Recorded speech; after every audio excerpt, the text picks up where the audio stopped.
مجھے پہلی بار احساس ہوا کہ اماں اور سدرا کے جانے کے بعد ایک دم سے میری ہر چیز سے برکت ختم ہو گئی ہے۔ میری بیوی طبیعت کی بہت تیز اور جھگڑالو عورت تھی۔ جب سے شادی کر کے گھر آئی میں نے اس کی ہر خواہش پوری کی تھی۔ اب ذرا سی تنگی آنے پر وہ روتی پیٹتی کہ مجھے تو اس گھر میں کبھی کچھ ملا ہی نہیں۔ مجھے لگتا تھا کہ میری بیوی نے اچھے وقت میں کچھ سیونگ کر رکھی ہوگی، لیکن یہ میرا خیال ہی تھا۔ شادی سے پہلے میری بیوی بھی اپنے گھر میں سلائی کرتی تھی۔ میں نے رخسانہ کی منت کرتے ہوئے کہا، رخسانہ جب تک مجھے بحال نہیں کیا جاتا تم ذرا سی ہمت باندھو اور سلائی کرنے لگ جاؤ۔ یہ سن کر اس نے بڑے غصے سے جواب دیا کہ وہ ایسا ہرگز نہیں کرے گی۔ پھر مجبور ہو کر میں نے ہی گھر میں بچوں کے پاپڑ تلنے شروع کر دیے اور انہیں پیک کر کر مارکیٹ میں دینے جاتا اور خود بھی گھر کے باہر تخت رکھ کر بچوں کی چھوٹی موٹی چیزیں بیچ کر گزارا کرنے کی کوشش کرنے لگا۔ میری بیوی مجھ سے بات بات پر لڑنے لگی،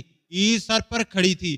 نہ تو اس بار میرے پاس قربانی کی گنجائش تھی اور نہ ہی بچوں کے کپڑے بنانے کی۔ میری بیوی نے زند باندھ لی کہ کچھ بھی کرو، کہیں سے بھی قربانی کا جانور لاؤ، کیونکہ اسے اپنے میکے کے سامنے شرمندہ نہیں ہونا۔ میں اس کی ضد پر بری طرح سے چڑھا گیا۔ میں نے پہلے اسے سکون سے سمجھانے کی کوشش کی، لیکن جب اس کی زبان ہاتھ سے زیادہ چلی تو میرا ہاتھ اس پر اٹھ گیا۔ شادی کے 14 سال بعد پہلی بار یہ سب ہوا تھا۔ اس نے فون کر کے فوراً اپنے بھائیوں کو بلایا۔ میرے تینوں سالے بری طرح سے مجھ پر چڑھ دوڑے۔ میری بیوی جاہل عورتوں کی طرح چیخ چیخ کر اپنے بھائیوں کو چھوٹی چھوٹی باتیں بتا رہی تھی کہ میں اسے روز مارتا پیٹتا ہوں۔ میرے بڑے سالے نے مجھے مارا پیٹا اور اپنی بہن اور بچوں کو لے کر جانے لگا۔ میری چھوٹی بیٹی جو میرے بہت زیادہ قریب تھی یہ دیکھ کر رونے لگی اور بھاگ بھاگ کر میری ٹانگوں سے لپٹنے لگی۔ میری بیوی غصے سے اسے مجھ سے چھین کر لے گئی۔ میں روتا گیا۔ 8-9 ماہ پہلے میری بہن بھی اسی طرح روتی گئی تھی اور میں نے دروازہ بند کر لیا تھا۔ محلے کی عورتیں چھت پر چڑھ کر میرا تماشا دیکھ رہی تھی اور اب جب میں رخسانہ کی منت کرتے ہوئے اس کے پیچھے بھاگا تو گلی میں کھڑے لوگ بھی میری طرف تنزیہ انداز میں دیکھ رہے تھے۔ میں تھکے تھکے قدموں سے گھر میں جا کر بیٹھ گیا۔ میں نے شادی کے فوراً بعد اپنی ماں سے نظریں پھیر لی تھی۔ شروع دن سے ہی رخسانہ کو حکومت کرنے کا شوق تھا۔ میں نے اس کی ہر جائز و ناجائز بات مانی۔ میری بہن کی شادی کے موقع پر بھی اس نے مجھے کچھ بھی نہیں کرنے دیا تھا۔ ہر بات کا جواب یہی ہوتا تھا کہ میں اپنا اور اپنے بچوں کا مستقبل محفوظ کرنا چاہتی ہوں۔ میری نوکری میں پچھلے 3 ماہ سے مسئلہ بنا تھا، مگر ایک دن بھی اس عورت نے میری مجبوری سمجھنے کی کوشش نہ کی تھی۔ اتنا غلط تھا جو اس عورت پر اعتبار کر بیٹھا تھا۔ میں بڑا غمگین بیٹھا تھا۔ مجھے لگ رہا تھا جیسے اماں کی تصویر مجھے دیکھ کر بہت اداس ہو رہی ہے۔ میرے دل میں ایک دم میری بہن کی محبت جاگی اور میں نے سوچا معلوم نہیں وہ بیچاری اس روز رات کو کہاں گئی ہوگی۔ میرے دل میں ایک خیال اٹھا۔ میں فوراً گھر سے باہر نکلا اور برابر والوں کا دروازہ بجا کر پوچھنے لگا کہ رحمت بھائی آپ نے اور بھابھی نے سدرا کو کہیں دیکھا کہ اس روز وہ کس طرف گئی تھی؟ ان لوگوں کو شام کے ہوئے مسئلے کا علم تھا۔ وہ میری طرف غصہ بھری نظروں سے دیکھ کر کہنے لگے معلوم نہیں کہاں گئی ہوگی، بیچاری ہم نے تو بہت منت کی تھی کہ بیٹا چلو ہمارے گھر میں ہی تمہیں رکھ لیتے ہیں، لیکن وہ روتی ہوئی یہاں سے چلی گئی تھی۔ مسجد میں جانے والے نمازی بھی رک رک کے اس کے سر پر ہاتھ رکھ کر یہی بات کہہ رہے تھے کہ بیٹا تم ہمارے ساتھ چلو۔ میرا دل ایک دم دکھ سے بھر گیا۔ میں اپنی بہن کو کہاں ڈھونڈنے جاؤں؟ میں نے بہت سارے گھروں میں معلوم کیا، لیکن کہیں سے بھی سدرا کا کوئی پتہ معلوم نہ ہو سکا۔ چند دن بعد عید تھی۔ میرا گھر ہر وقت اسی اداسی میں ڈوبا رہتا۔ میں نے گھر میں رہنا ہی چھوڑ دیا تھا۔ اب میں بچوں کی چیزیں ٹھیلے پر لے کر گلی گلی بیچتا پھرتا۔ کوئی نہیں کہہ سکتا کہ یہ وہی تنویر احمد ہے جو کچھ عرصہ پہلے ایک سرکاری محکمے میں ہیڈ کلرک تھا۔ میری بیوی نے مجھے خلا کا نوٹس بھیج دیا تھا۔ میں حیران کہ شادی کے 14 سال بعد بھی میری بیوی سے میرا رشتہ اس قدر کمزور تھا کہ ایک ذرا سی لڑائی پر اس نے مجھے چھوڑنے کا فیصلہ کر لیا تھا اور بالآخر اس کی ضد کی ہی جیت ہوئی اور ہماری خلا ہوگی۔ کچھ عرصے بعد میرے دفتر میں مجھ پر الزام جھوٹا ثابت ہو گیا۔ اس دوران میں مسلسل خدا سے معافی مانگتا تھا اور سدرا کو ڈھونڈنے کی کوشش کر رہا تھا۔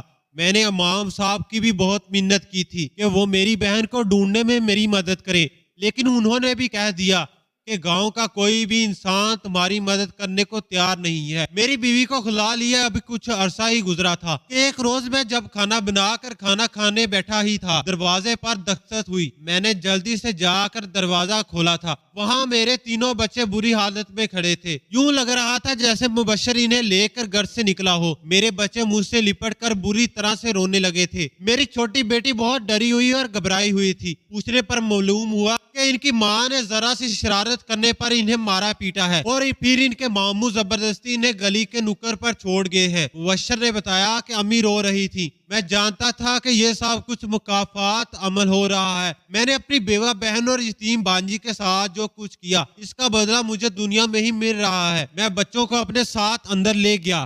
میرے بچوں کی تعلیم بہت متاثر ہوئی تھی۔ میں نے نئے سرے سے انہیں اسکول میں داخل کروا دیا۔ صبح خود اٹھ کر ان کے لیے ناشتہ بناتا تھا، سالن رات کو بنا کر رکھ لیتا تھا، اور جب وہ اسکول سے واپس آتے تو مبشر خود انہیں روٹیاں بنا کر دیتا تھا۔ میرا بڑا بیٹا وقت سے پہلے ہی بہت سمجھدار ہو گیا تھا۔ دیکھتے دیکھتے ہی کئی سال گزر گئے۔ میری بیوی نے کئی بار اپنے بچوں سے رابطہ کرنے کی کوشش کی تھی، لیکن میرا بڑا بیٹا سختی سے اس سے بات کرنے سے منع کر دیتا تھا۔ دکھوں اور پریشانیوں نے وقت سے پہلے مجھے بوڑھا کر دیا تھا۔ میری بڑی بیٹی بہت سمجھدار نکلی تھی۔ بیٹی کی عمر 20 سال ہو گئی تھی اور چھوٹا بیٹا 17 سال کا تھا۔ مبشر 28 سال کا ہونے والا تھا۔ میں بار بار مبشر سے کہتا کہ وہ شادی کر لے، کہ گھر میں کوئی عورت آ جائے، اور پھر میں اس کی بہن کے لیے بھی رشتہ دیکھ کر اسے رخصت کر دیتا ہوں۔ لیکن مبشر تخلیص سے کہتا، مبشر سختی سے کہتا کہ اگر میری شادی میری ماں جیسی کسی عورت سے ہوگی تو وہ بھی کل کو میری بہن کو رات کے وقت گھر سے باہر نکال کر کھڑا کر دے گی، اور میں تو آپ کا بیٹا ہوں، کب بدل جاؤں گا مجھے خود بھی پتا نہیں۔ میں نے اس کی بات سن کر گردن جھٹکا لیتا۔ مبشر نے ہی مجھے بتایا تھا کہ امی نے ہی مجھ سے کہا تھا کہ پھوپھو کی پیٹی میں رکھے ہوئے پیسے چرا کر انہیں دے دو، اور میں نے جیسے ہی پیسے نکالے تو پھوپھو نے دیکھ لیا تھا۔ پہلے انہوں نے پیار سے مجھ سے پیسے مانگے تھے، لیکن امی نے مجھے سختی سے منع کر دیا کہ میں انہیں ہرگز پیسے نہ دوں، تو تنگ آ کر انہوں نے مجھ پر تھپڑ اٹھایا تھا۔ میں یہ سن کر شرمندہ ہو گیا۔ کاش میں اس وقت ہی اپنی بہن سے پوچھ لیا ہوتا یا اپنے بچوں سے ہی پوچھ لیتا، تو آج یہ ہرگز نہیں دیکھنے کو ملتا۔ ایک روز میری طبیعت خراب ہوئی تو مبشر مجھے اپنے ساتھ لے کر سرکاری اسپتال گیا۔ میری نظر وہاں ایک خوبصورت لڑکی پر پڑی جو اپنی ماں کے ساتھ ہاسٹل آئی ہوئی تھی۔ مبشر سلپ پروانے گیا ہوا تھا۔ جب کاؤنٹر پر کھڑی نرس نے اسے پکار کر کہا اشتعال افضل، یہ سن کر میں بے چین ہو گیا۔ میں تیزی سے چلتا ہوا اس لڑکی کی طرف جانے لگا کہ اچانک وہ لڑکی معلوم نہیں کس کمرے میں چلی گئی۔ مبشر میری سلپ بنوا لایا تھا۔ مجھے اپنی جگہ وہ بیٹھا نہ دیکھ کر وہ مجھے ڈھونڈنے لگا۔ میں بری طرح سے ہانپ رہا تھا جب مبشر نے مجھے بھاگتے ہوئے پکڑا۔ بابا کیا کرتے ہیں؟ پہلے طبیعت ٹھیک نہیں ہے،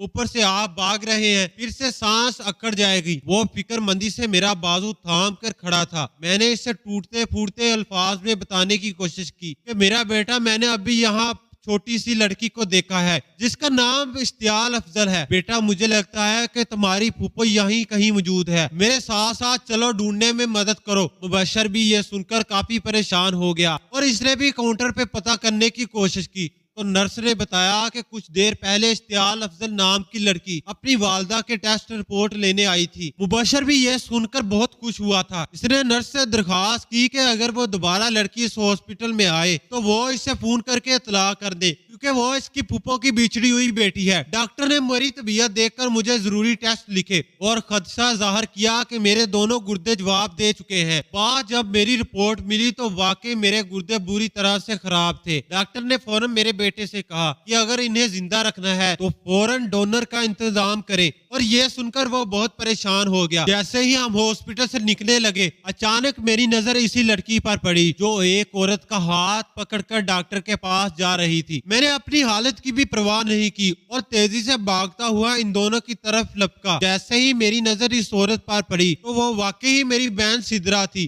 اشتعال اجنبی نظروں سے میری طرف دیکھ رہی تھی اور سدرا مجھے دیکھتے ہی رونے لگی۔ میں نے اپنے دونوں ہاتھ جوڑ کر اپنی بہن سے معافی مانگی۔ مبشر بھی بھاگتا ہوا میرے پیچھے چلا آیا تھا، وہ بھی اپنی پھوپھو سے لپٹ گیا۔ سارے لوگ ہمیں حیرت سے دیکھ رہے تھے۔ مبشر ہم لوگوں کو لے کر ویٹنگ روم میں بیٹھ گیا۔ جب اشتیال کی ماں نے اس کو بتایا کہ میں اس کا ماموں ہوں تو وہ مجھے دیکھ کر کچھ خاموش سی ہوگی۔ میری بہن بے تابی سے مجھے پوچھنے لگی گھر بار بیوی بچوں کے بارے میں اداسی سے اسے بتایا کہ رخسانہ نے زیادہ سے حالات خراب ہونے پر کھلا لے لی تھی اور بچے بھی کچھ عرصہ بعد ہی میرے پاس آ گئے تھے۔ ہاتھ میں رپورٹ دے کر سدرا نے مجھ سے معافی مانگی اور کہنے لگا کہ میں نے تمہارے ساتھ ظلم کیا تھا، اسی کی سزا بھگت رہا ہوں۔ بہنا اب تم مل گئی ہو تو مجھے دل سے معاف کر دینا تاکہ میں اس دنیا سے سکون سے جا سکوں۔ میرے بعد میرے بچوں کا تھوڑا خیال رکھ لینا۔ میں اس قابل تو نہیں ہوں کہ تمہیں یہ بات کہہ سکوں، مگر میں جانتا ہوں کہ تم میرے جیسی نہیں ہو بلکہ بہت عظیم ہو۔ سدرا یہ سن کر رونے لگی اور کہنے لگی بھیا میں نے تو کبھی آپ کو یا بھابھی کو بد دعا نہیں دی تھی، یہ تو میری بات قسمتی تھی۔ ماں باپ کے فوت ہونے کے بعد شوہر نے بڑی جوانی میں آنکھیں بند کر لیں، بس اس روز گھر سے نکلنا بھی میرے لیے بلائی تھا۔ میں پریشان بیٹھی تھی۔ نسیم باجی جو بچوں کا سپارہ پڑھاتی ہیں وہ میرے نزدیک سے گزری اور مجھ سے پوچھا کہ کیا بات ہے۔ میں نے جب انہیں بتایا تو وہ فوراً مجھے اپنے ساتھ لے گی۔ وہ اکیلی رہتی تھی، ان کے پاس بس ان کا ایک بھائی آ جاتا تھا۔ بچپن سے ہی وہ ہمیں جان جاتی تھی۔ کچھ روز بعد انہوں نے مجھے سمجھایا کہ میں ان کے بھائی سے نکاح کر لوں۔ کندر کی پہلی بیوی فوت ہو چکی تھی اور ان کا ایک بیٹا تھا جسے نسیم باجی نے اپنے پاس رکھا ہوا تھا۔ وہ بھی کچھ ہی دن میں مجھ سے مانوس ہو گیا تھا، لیکن میں خوف زدہ تھی کہ نہ جانے اب زندگی میں کون سا موڑ آ جائے۔ لیکن نسیم باجی نے اور سکندر نے مجھے بھروسہ دلایا کہ وہ کبھی مجھے تکلیف نہیں آنے دیں گے۔ آج ماشاءاللہ میری شادی کو 15 سال ہو گئے ہیں۔ میں اپنے گھر میں خوش ہوں۔ اشتیال کی بھی اچھی پرورش کی ہے۔ سکندر نے اسے کبھی اپنے باپ کی کمی نہیں محسوس ہونے دی۔ سکندر کا پہلا بیٹا مزمل اسے اپنی سکی بہن سے بھی زیادہ چاہتا ہے۔ ہم دونوں کے 2 اور بچے ہیں۔ اللہ کا شکر ہے اس نے تمام دکھوں کا مداورہ کر دیا ہے۔ میں سر جھکائے بیٹھا تھا۔ بے شک میں اس وقت کھنڈور ہو گیا تھا، لیکن اس دنیا میں اچھے لوگ بھی تھے۔ خدا کا شکر ہے میری بہن مزید کسی مصیبت کا شکار نہیں ہوئی تھی۔ سدرا نے بار بار جب مجھ سے پوچھا تو مبشر نے بتایا کہ دونوں گردے جواب دے چکے ہیں اور ڈاکٹر نے کہا ہے کہ جلدی سے جلدی ٹرانسپلانٹ کروا لیا جائے۔ سدرا یہ سنتے ہی بے چین ہوگی۔ اپنے بھائی کو گردہ میں خود دوں گی۔ مبشر نے یہ سن کر اسے منع کیا اور کہنے لگا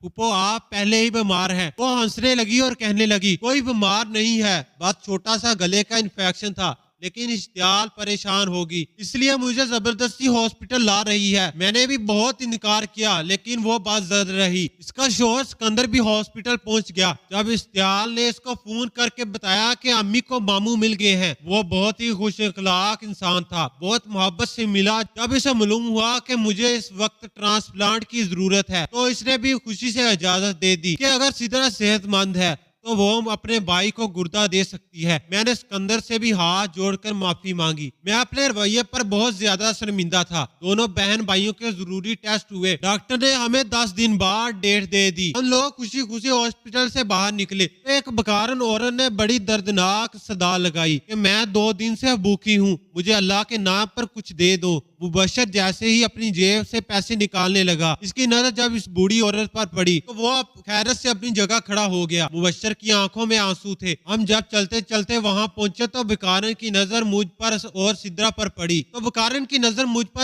پر پڑی تو وہ ایک دم بھاگ کر سدرا کے قدموں سے لپٹ گئی اور اس سے معافی مانگنے لگی۔ سدرا اور میں پریشان تھے کہ کیا ماجرا ہے۔ جیسے ہی اس عورت نے اپنا سر اٹھایا، یہ دیکھ کر ہم دونوں بہن بھائی حیران سے گنگ کھڑے رہ گئے کہ وہ رخسانہ تھی۔ رخسانہ رو رو کر سدرا سے معافی مانگ رہی تھی کہ مجھے معاف کر دو سدرا، میں نے تمہارے ساتھ بہت غلط کیا۔ دیکھو میں نے تمہیں تمہارے بھائی کے ہاتھوں گھر سے نکلوا دیا۔ آج میں بھی برسوں سے تمہارے طرح گھر سے بے گھر ہوں اور سڑکوں کی خاک چھانتی پھرتی ہوں۔ میرے ظلم کا بدلہ میرے اللہ نے مجھے اسی دنیا میں دے دیا ہے۔ سدرا نے اسے معاف کر دیا اور مبشر سے کہنے لگی بیٹا اپنی ماں کو اپنے ساتھ گھر لے جاؤ، بے شک ایک کمرے کا ہی صحیح انہیں گھر لے کر دو کیونکہ یہ تمہاری ماں ہے۔ بھائی بے شک ان کے لیے نامحرم ہے لیکن تم ان کے بیٹے ہو، تمہارے ہوتے ہوئے انہیں سڑکوں پر اس حال میں رہنا زیب نہیں دیتا۔ مبشر چپ چاپ کھڑا رو رہا تھا، اپنی ماں سے لپٹ گیا۔ بہن بھائی اپنی ماں سے کتنے بھی ناراض تھے لیکن میں اس بات کا گواہ تھا کہ گزرے سالوں میں انہوں نے ایک ایک لمحہ اپنی ماں کو یاد کیا ہے۔ میں نے بھی مبشر کو اجازت دے دی۔ فی الحال مبشر اسے ساتھ ہی گھر لے گیا۔ وقت کا پہیہ بہت تیزی سے چلتا ہے۔ یہ دنیا مکفات عمل کا گھر ہے، انسان کو اسے ہر صورت کاٹنا ہی پڑتا ہے۔